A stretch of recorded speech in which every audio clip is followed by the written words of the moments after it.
Seja bem-vindo ao programa Capítulo à Parte. Como eu digo sempre, toda semana aprendendo um pouco mais, toda semana aprendendo a viver melhor um pouco mais. E como viver melhor? Viver principalmente sabendo se inteirar da vida, do dia a dia, sabendo lidar com as situações difíceis do dia a dia. E quem não tem situação difícil? Nós temos que nos preparar para essas situações porque elas vêm, com certeza vêm. Hoje nós vamos conversar com a Karen Scavacini. Scavacini. Isso. Scavacini, eu tenho que falar de novo. Scavacini, que eu ia falar Zini. Scavacini. Tem Scavacini, né? Tem, sim. A Karen Scavacini, que é psicóloga, psicoterapeuta e autora do livro E Agora. É um livro que fala sobre situações difíceis, como lidar com elas. Eu acho que é um assunto importante, Karen, porque a pessoa fala assim, puxa vida, mas é um assunto tão difícil de falar, mas quem não tem um momento difícil da vida, né? Exatamente. Aí quando as pessoas não conseguem achar aonde, com quem falar ou aonde buscar ajuda, fica muito mais difícil. Então, se a gente consegue tratar assuntos difíceis abertamente, as pessoas podem ser ajudadas com isso. Nós vamos entrar no livro já, tá? Sim. Mas as pessoas, de uma maneira geral, querem viver alegre, e eu acho que é uma coisa boa, é uma coisa positiva e devem, né? E não pensam em nada com relação à questão da dificuldade da vida. Você acha que as pessoas têm que se preparar para situações difíceis ou ela se prepara depois que já está no meio da situação difícil, ela tem que buscar auxílio e aí sair correndo? Como é que é o negócio? Então, eu acho que as pessoas, ultimamente, elas têm achado que as coisas difíceis não acontecem. E até as redes sociais têm feito com que elas tenham essa sensação de que o mundo é só de felicidade, de pessoas se divertindo e de festas. E isso acaba fazendo com que as pessoas esqueçam que a tristeza é parte do sentimento humano. Que a tristeza, que as perdas e que as coisas difíceis fazem parte do dia a dia. Não é que ela vai viver pensando que algo ruim vai acontecer com ela, não é nesse sentido, mas é saber que coisas difíceis fazem parte do dia a dia e que todo mundo passa e que é possível, depois de uma situação difícil, você ter novos entendimentos, ressignificar a vida, aprender com aquelas situações. Então, assim, se a pessoa consegue se preparar para coisas difíceis até sabendo que elas acontecem, isso já ajuda bastante. Só de saber que acontece, ela já se fortalece psicologicamente. Exatamente, porque ela não começa a pensar que ela vai ser a única que vai passar por uma situação difícil. Que não vai morrer. Como, por exemplo, não morrer. Para vocês terem uma ideia de como o assunto é difícil hoje, o livro E Agora é um livro para crianças lidando com o luto por suicídio. É um livro voltado para crianças que têm que lidar com o luto por suicídio, ou seja, o pai ou a mãe se suicidou e a criança está enlutada por isso. Karen, como é que você consegue levar uma literatura, uma palavra amiga, uma conversa com uma criança de 7, 8 anos, falando abertamente com ela sobre a questão do suicídio dos pais, ou do pai ou da mãe, ou de um membro da família? Exatamente, porque às vezes ela vai ter o suicídio de irmãos, e como a gente pega um aumento no número de adolescentes, são muitos irmãos que são perdidos, e avós, avós e avós, porque aqui no Brasil o maior índice que a gente tem é de idosos. Então ela também de suicídio, exatamente. Então pode ser que ela também lide com o suicídio de um avô, de uma avó, então, de um amigo de escola, de um irmão, de um pai, de uma mãe. É possível a gente conversar com a criança de uma forma mais leve sobre o assunto, quando principalmente a gente conversa abertamente. Porque se a gente faz com que o tabu inicie dentro da própria casa, a gente não ensina a criança, primeiro, a identificar os sentimentos que são relacionados com o luto, com a perda, e até o que é luto, porque a criança nem sabe o que é isso. E também o que ela pode fazer para ficar melhor. Então, a gente conversa não só sobre os sentimentos que ela tem, que são difíceis, como também o que ela pode fazer dali por diante para que ela tenha uma vida mais tranquila. E também trazer para a criança, por exemplo, a noção de temporalidade, que ela muitas vezes não tem. Significa o quê? Vai passar.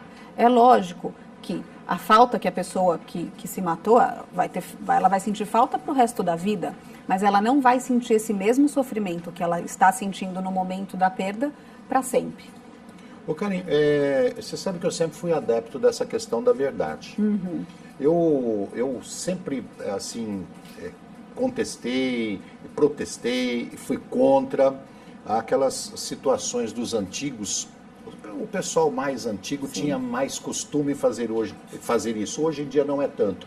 Mas assim, um filho fora do casamento se escondia a vida inteira. Às vezes o marido tinha um filho fora do casamento, a mulher sabia, a esposa sabe, mas não contava para os outros filhos. Aquilo era um segredo. Um filho que nasceu de uma maneira diferente, escondia por toda a vida. Uma eventualidade de um escape lá fora do casamento, escondia. Sim. Tudo se escondia. Era tabu contar para os filhos qualquer tipo de problema familiar. Né? Morte por suicídio também se escondia. O pai morreu, a mãe casou com outra pessoa, nem contava para o filho que o pai verdadeiro dele morreu, certo? E tratava o segundo marido como pai. E passava a vida inteirinha sendo enganado. Tudo isso faz mal. Eu acho que a verdade ela tem que ser dita abertamente, é lógico que com palavras adequadas, mas tem que sempre se colocar a verdade, é isso? Não tenha dúvida. Com certeza, a gente precisa sempre colocar a verdade, porque o que acontece? A criança sabe que está acontecendo alguma coisa, às vezes ela não sabe nomear, ela não consegue entender, mas ela sabe que tem um segredo que está acontecendo naquela família. Às vezes por conversas que ela pega, às vezes pelas pessoas agirem diferente perto dela, ou até às vezes, por exemplo, uma criança, quando tem um suicídio e ela é a única que não sabe, geralmente a vizinhança inteira está sabendo. Né? E aí ela acaba descobrindo de uma forma muito cruel, muitas vezes. Às vezes é um amiguinho que briga com ela na escola e fala, olha, é por isso que seu pai se matou. E ela não estava sabendo.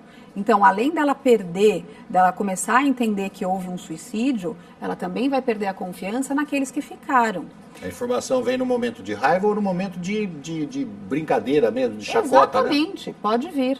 Né? E até para a criança entender o que ela pode fazer para não chegar a um suicídio dela mesma mais para frente, ela precisa poder falar abertamente sobre isso.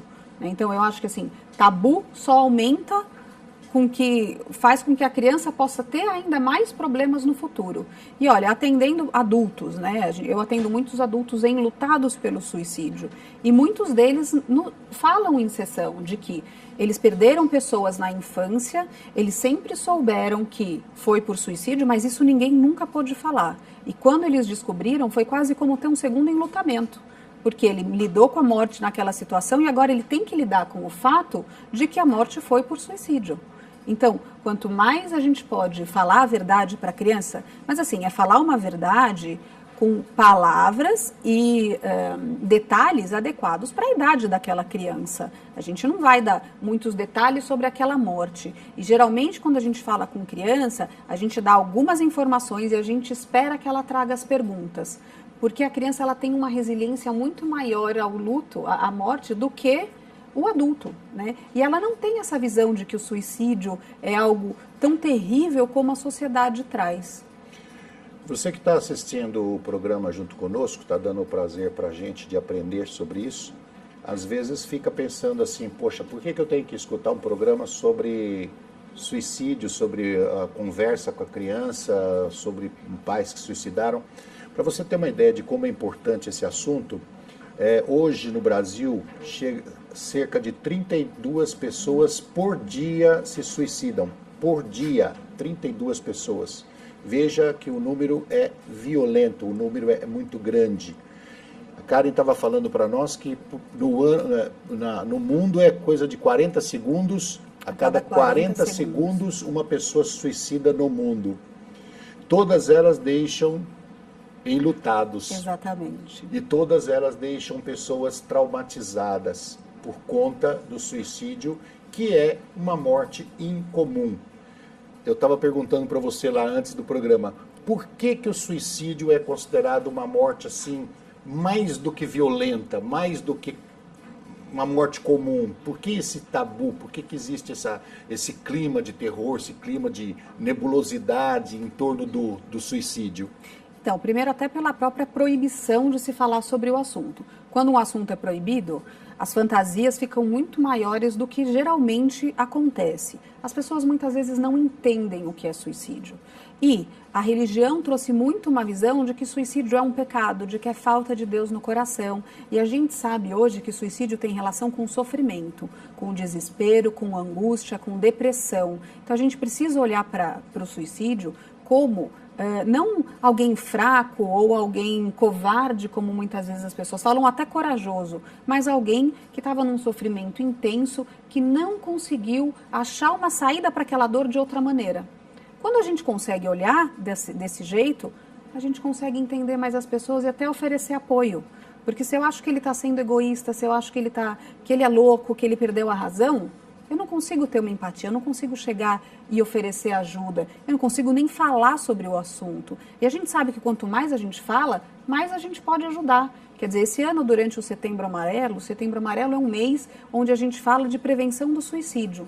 Né? Teve um slogan que falava, doe um minuto, salve uma vida. Porque quando a gente fala abertamente sobre o assunto, a gente ajuda não só as pessoas que pensam em se matar, as pessoas que têm já uma ideação, que é aquele pensamento mais forte sobre o suicídio, como também os enlutados. Porque a gente ajuda com que eles possam falar abertamente sobre essa dor. Né? Se a gente pensar aqui, há 20 anos atrás, a gente não falava de câncer, a gente não falava de AIDS.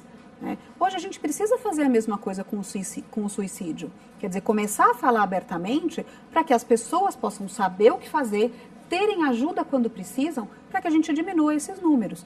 Então, o tabu faz com que os números aumentem. Se a gente falar abertamente, e aí as pessoas elas têm uma visão de que se eu falar sobre o assunto, eu estou incitando alguém, eu estou dando a ideia para alguém. E muito pelo contrário, a gente sabe que quando a gente fala, a gente pode justamente ajudar aquela pessoa.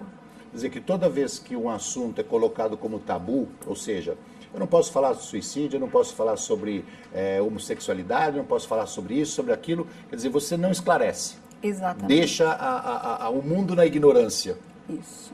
E isso faz com que as coisas aconteçam de maneira pior. Isso, e aí você traz um preconceito em relação àquelas pessoas.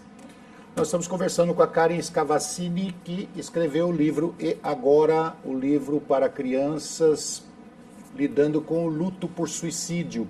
É um livro voltado para as crianças que estão atravessando esse problema, não é para todas as crianças. Nós vamos para o intervalo e já voltamos.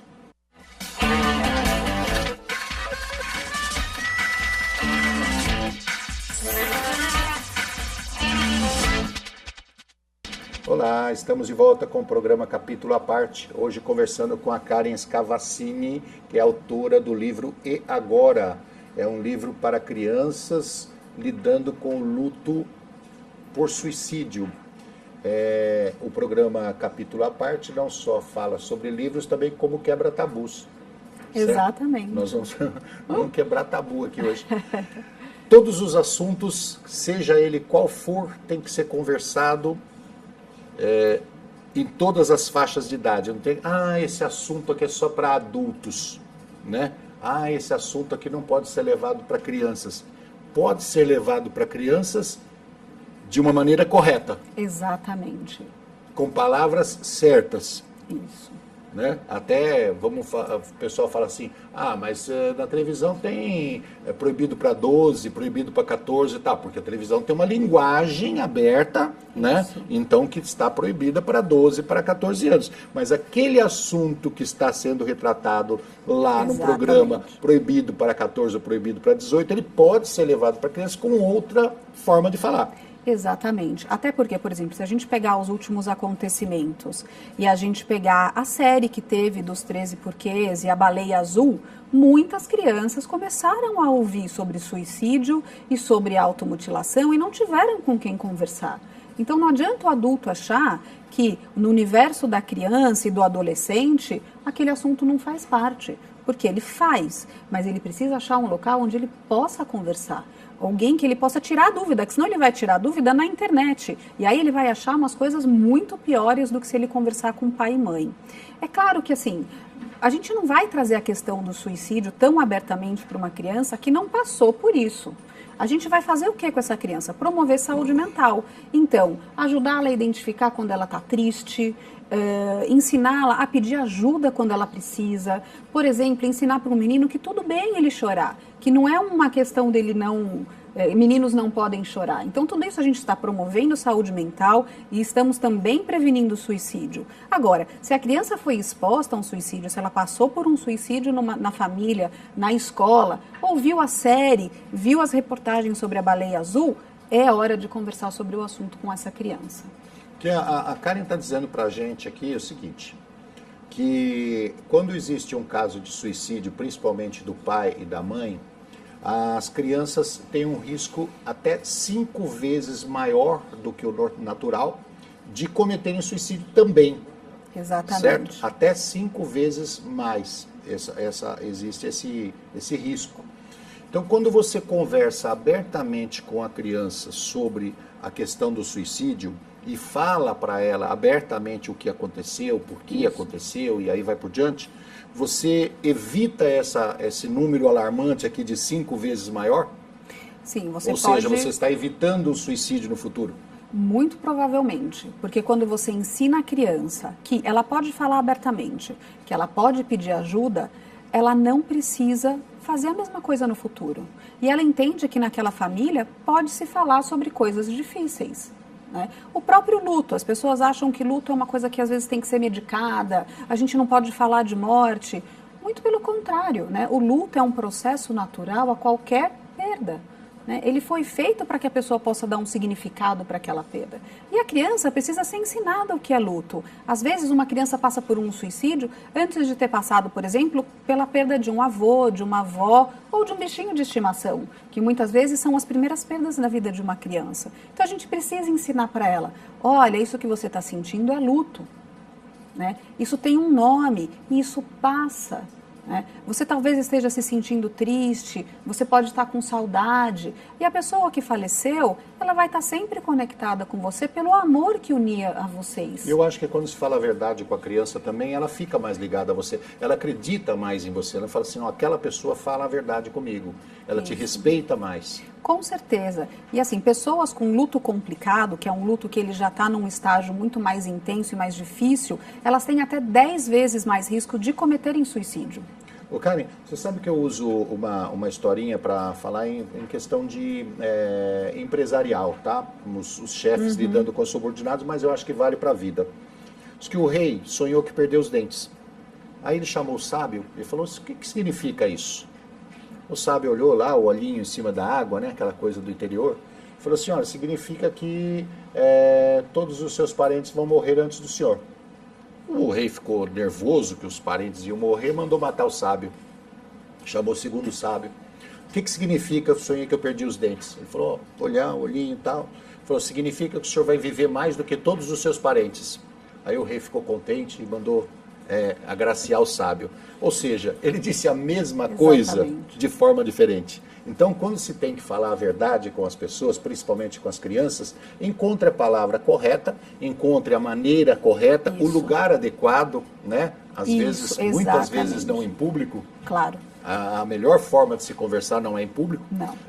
E a gente consegue colocar uma verdade de uma forma não tão dolorida. Isso, e quando você acolhe essa criança, você chama ela para uma conversa franca, e aí você tem toda a razão, é uma conversa que ela precisa acontecer num lugar tranquilo, num lugar acolhedor, não é uma conversa que vai se dar via Facebook, por exemplo, né? Vai chamar para conversar com essa criança. Ela tem uma outra visão desse adulto, né? E você ensina para ela coisas muito importantes de que é possível a gente conversar sobre os problemas. Só você fazer isso com a criança, ter essa atitude, já demonstra para ela que ela não precisa sofrer calada, que ela pode conversar com alguém. E aí você já está dando para ela um caminho enorme de passar pelas dificuldades na vida que ela vai ter. Eu fui criado dentro da religião e depois de adulto eu comecei a perceber que nem sempre aquele intermediário da religião no local onde você está frequentando, ele tem a mesma visão que a igreja dele tem no total. ele tem a opinião própria, ele tem o jeito de falar, ele tem a forma de agir, ele tem o jeito de assustar, ou de intimidar, ou de perdoar, e aí vai por diante. Depende da pessoa que está ali na sua frente. E eu percebo que essa questão do tabu, do suicídio, muitas vezes foi interpretado pela religião no decorrer do tempo, que é aquilo, como você disse, uma hora fala assim, ah, não, o cara tem que ser corajoso para se suicidar. O outro chega e fala, não, o cara tem que ser covarde para se suicidar. Mas todos eles ligados a esse meio da religião, onde acredita na continuidade do espírito, seja de qual forma for, né? Seja numa ressuscitação lá na frente, seja no paraíso, seja o espiritismo dizendo que o espírito já vai direto para um determinado local. De qualquer forma, eles colocam o suicídio como o pior dos crimes, né? Então isso faz com que essa conversa fique mais difícil dentro da família. Com certeza. A igreja hoje ela está melhorando, está tratando os assuntos mais corretamente, mais cientificamente. Todas as religiões estão caminhando para isso e eu espero que continue assim, né? Quebrar essas coisas assim horrorosas do pecado assim, terrível, né, do suicídio. Tem que lidar com mais propriedade, com mais ciência sobre isso, né?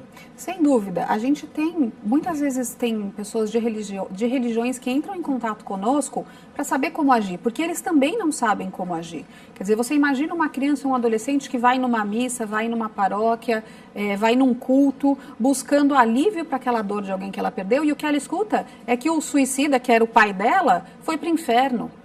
Quer dizer, é muito difícil, ela já está lidando com aquela dor, e o que ela precisa é acolhimento, e não mais julgamento, porque a sociedade, ela traz muito julgamento, e não é isso que eles precisam, né? Quando a sociedade pode, então, e a religião principalmente acolher essa criança, a religiosidade, a espiritualidade passam a ser fator de proteção na vida dela, e não um fator de risco.